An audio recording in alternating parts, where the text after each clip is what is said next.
Good morning, guys. Welcome back. As you can see, the lighting situation is so much better. I'm so excited. Yesterday, actually last night, my landlord came and fixed our fan light up in the ceiling. So now I can see what I'm doing in here, which is perfect because it's supposed to snow tonight. So the light coming from outside is that like gray, like it's that very strange gray sky that you get that's very specific to snow. If you've seen snow, you understand what I'm talking about. If you haven't, I'm sorry. Go somewhere and see some snow. Just once, you know? But today we're going to be talking about a topic that is very near and dear to my heart. And that's concealing dark circles.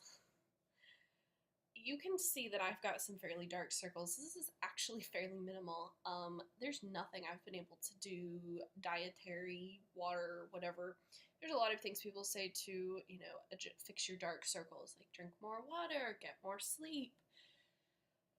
Let me tell you, on days when I'm fully hydrated and have gotten, 9 hours of sleep, I still look like I got punched in both eyes. Panda eyes, you dig? It's a struggle, and it's something I have spent, a very long time working on trying to find the right products for, and it's an ever, as makeup always is, it's an ever evolving process, finding something new, seeing if it works. If it does, great. If it doesn't, move on, find something else. So what we're going to kind of talk about today is my current dark circle routine, what I've discovered, some tips in other, like in your skincare and doing the rest of your makeup to minimize the visibility of dark circles in general, because it's not just about the most full coverage concealer, but that helps. So without further ado, let's get started.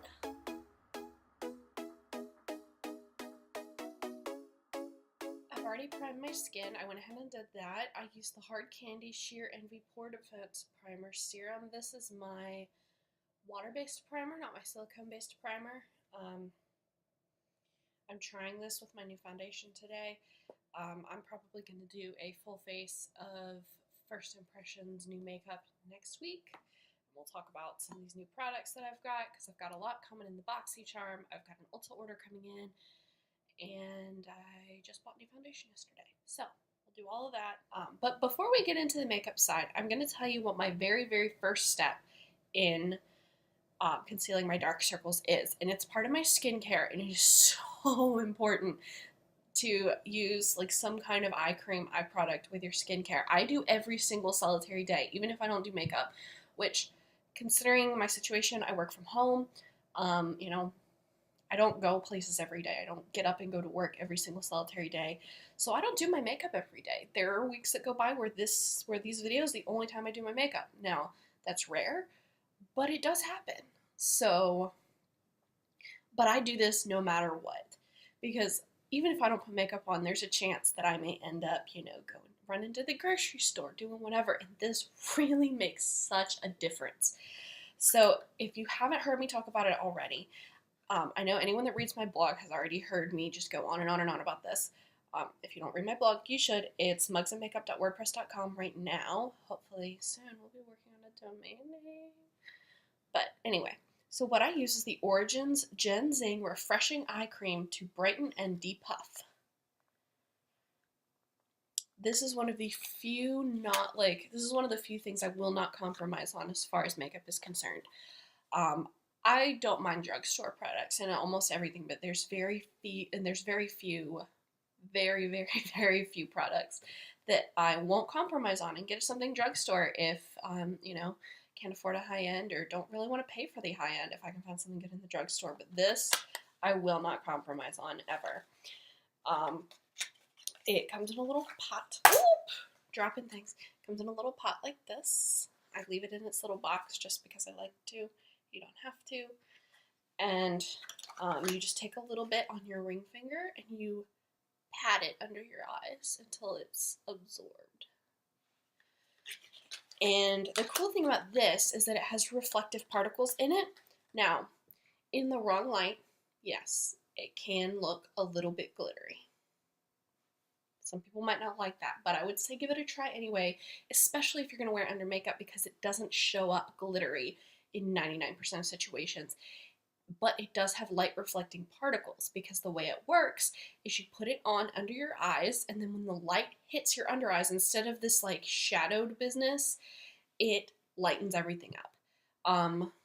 My under eye dark circles actually look a lot better right now because I put this on this morning. They would be worse otherwise, I promise. So moving on, the next thing I do is color correcting. You can probably see I have some redness across my nose, but the color correcting that really makes a difference is my eyes. Now you can tell that like my eyelids are very dark. That like dark bruisey under eye circle thing that I have going on extends up onto my lids. So that's something that I have to take into account when I do color correction and eyeshadow and literally everything else that, you know, makes a difference as far as the choices that I'm making in my makeup and the order that I put it on. So the color correction palette I'm using right now, I'm still in the process of finding the perfect color correct. So while this is better than my first one, this is probably not going to be the one that is my ride or die. But this is what I have right now, and it does work.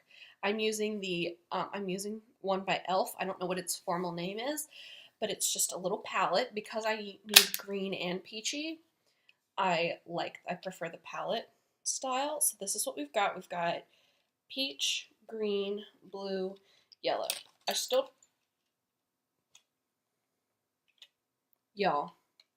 Y'all are not gonna believe what just happened. This thing comes with a little makeup brush in it. The makeup brush just fell into my cup of coffee.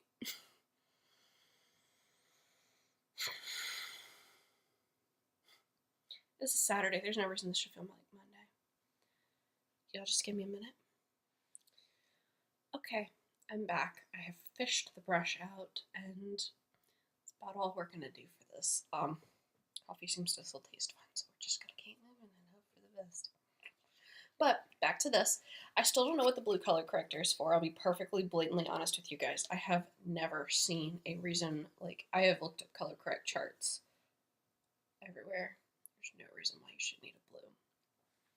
But maybe, you know, different things for different people. I actually started out, you can tell by like the fingerprints on them, I started out by using the yellow. I have always had better luck with lighter peachy correctors because I've tried like straight peach correctors, and for some reason in the past they've not worked for me. But I'm starting to find a place where I can actually make them work. So I'm more interested in trying them, but that was part of my struggle with finding a color correction palette, was that everything was green with peachy correctors, and I was preferring yellow at the time. I may try something else later, but for right now this works okay. My biggest issue with it is the consistency of the product. It's very greasy to put on, and like it does get, you know, it does like kind of melt into the skin a bit, but you really have to put it on with your fingers because the heat of your hand with the heat of your finger is what really gets the stuff into your skin. So here, I'll go ahead and show you with the green, which is going to be my redness color corrector. I'm going to use this mirror. So I tend to put that on my nose and start it there, but it takes so long to kind of rub in.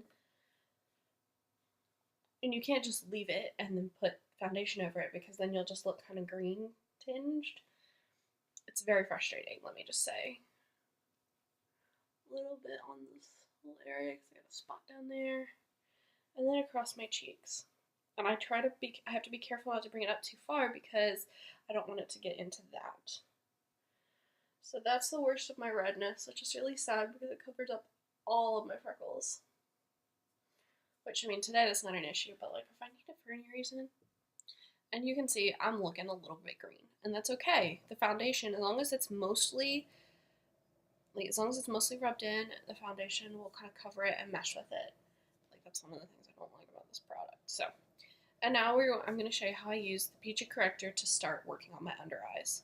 So this is the one I use right here, and then I just take a finger some on the end, and then start pulling it gently. Like, be very careful with your under eyes. You don't want to be pulling a lot of skin. If you're really worried about your under eyes, use your ring finger. I have a lot more control, so I just use my middle finger instead. But you can see immediate difference. Like, it just lightens and brightens. This is like got a very white, pale, light base. I didn't like that about it at first, but now I kind of do because it helps reflect some of that light to really, really lighten up the under eye area. And it's not very heavy. Like I said, this is not an ideal color corrector for me, but it is good, and it is a start. So I'm going to put this on top of my lids as well, which a lot of people don't do. If you don't have a lot of darkness on your lids, then don't put this on your lids. I do have a lot of darkness on my lids, so that's something that I always do. And when I do that, I make sure I bring it out to the end and kind of connect it so that there's not like a weird random little dark splotch. So you can already see my face looks so much more awake now that I have done this very basic color correction that I've got going on here. It's not much, but it's a start. And it really makes such a difference. Like, if this is all I did, like if that color correction was all I did, color correction and concealer, I could pull off a full face. Not like a full, like, real glam face, but like if I wanted a really light makeup day, what I tend to do is just conceal around and under my eyes, and then spot conceal where it needs to be, where I need spot concealing, and then just be done with it all. It's, you know, that's a thing you can do. So we're going to keep moving. After that, I usually go in with foundation. I'm going to use my new one today, which we're going to see how this works. It's the Maybelline Superstay Full Coverage Foundation. I'm a little nervous to try this because I've heard that it could be a struggle on dry skin. But I used my extra moisturizing moisturizer today. Give this a good shake. Ugh.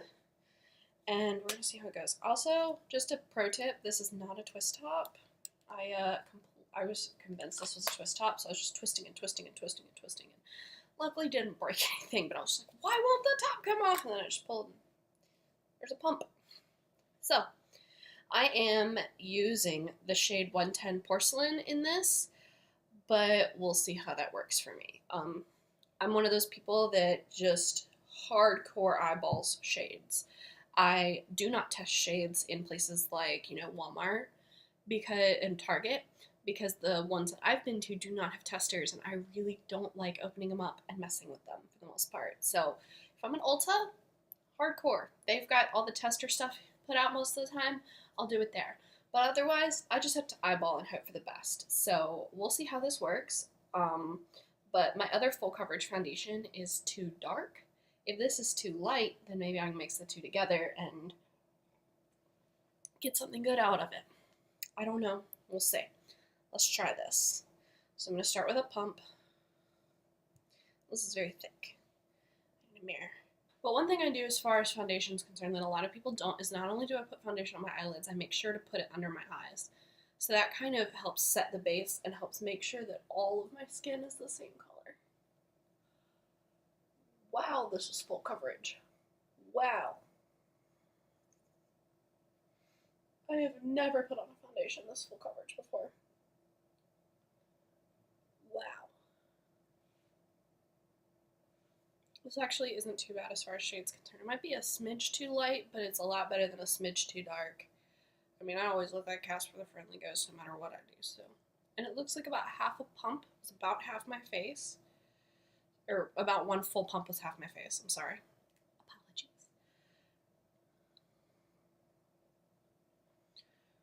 Pull this up on my forehead.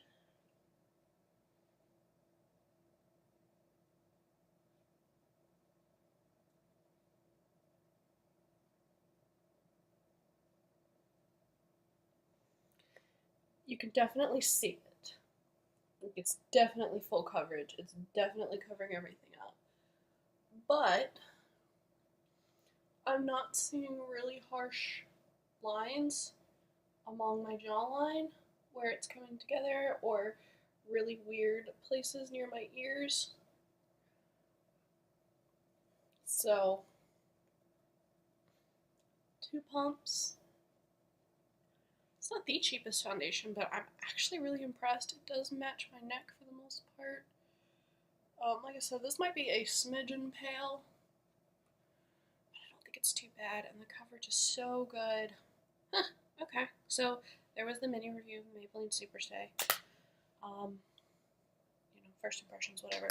So yeah, but that's one of the things I do is I make a point to press my foundation into my eyelids and my under eyes, very particularly. And now it's time for concealer. Because who doesn't like a good concealer? The concealer I'm using right now that I am like really impressed with is the Revolution Conceal and Define Full Coverage Concealer. This is a drugstore priced foundation. I'm in the shade C3. Again, I think this might be a smidgen bit light for me. I'm probably going to, if I get an opportunity, shade test myself at an actual Ulta store because they have most of these in stock. C3 might even be the closest, but it might also be C5. A lot of people with bad dark circles swear by Shape Tape. I've never used Shape Tape. I'm actually afraid to use Shape Tape because I'm actually afraid to love it because it's so expensive. Y'all. So pricey. But for right now, what I tend to do is give it a good shake so I can get to all the product. And yeah, I might have to get the Superstay version of this because this is really good. And the way I do my under eyes with this is right along here. Bring it further down than your dark circles because you don't want it just a harsh line that stops where your circles stop. Because if you do that, then it'll just, there'll be an extra shadow. It'll just have moved. So I just blot this all in with my beauty blender or my beauty sponge of any kind, and that's kind of what we're looking at. If I'm feeling like I really need some extra coverage, so like on this eye, I'm kind of feeling like it might be a little bit helpful to have a little bit extra. I'll just go in with it and do it again. I will say one thing to note is that lighting is really important when you have bad dark circles. Like right now, this looks worse than it is because I've got light coming from like back here. I can't help that. My lighting situation is not great. I am working on it. I've got something coming in that might really help just get full face light. But for the time being, this is what I've got. So there's a little bit of darkness, but you can tell there's a difference. I'm going to go ahead and get a little bit more of this. Yeah, I'm already blue on this. Good Lord. Over here. I just made an Ulta order. I'm going to have to make another one for this, for a couple other little things. Oops.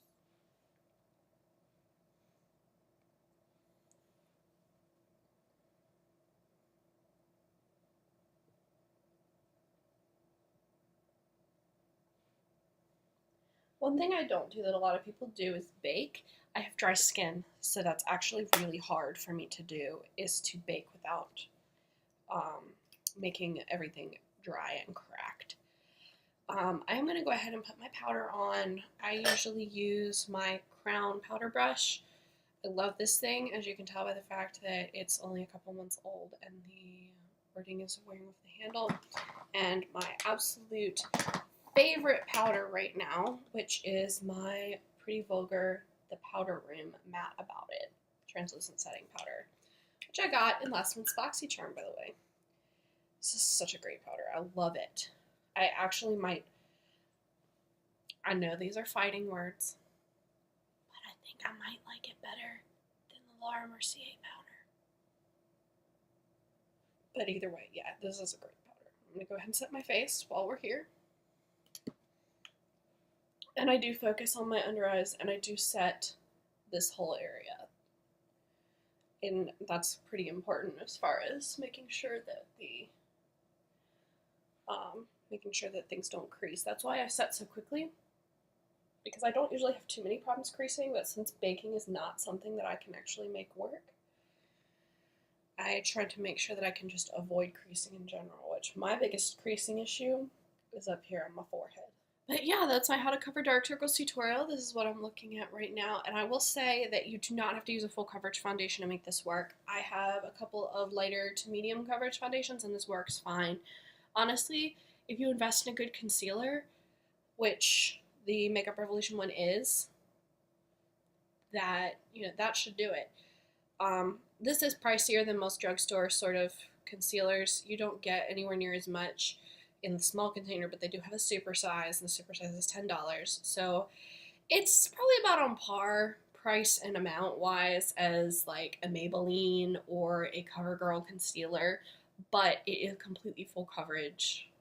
It's not quite as full coverage as the Shape Tape from what I've heard, but it is very full coverage and slightly more nourishing. So I'm gonna stick with this. Just get a bigger size next time. But yeah, that's all I've got for you guys today. I hope you liked this video. I hope this helped. If you have any other tips and tricks for concealing dark circles, feel free to leave them in the comment box below. I am always open to trying new products, trying new methods, because that's what I do. I try stuff. And I have fun with makeup just like the rest of you guys. So, make sure you give this video a big thumbs up if you liked it, because I hope that I can do something more like this later. And I will see you guys next week. Bye.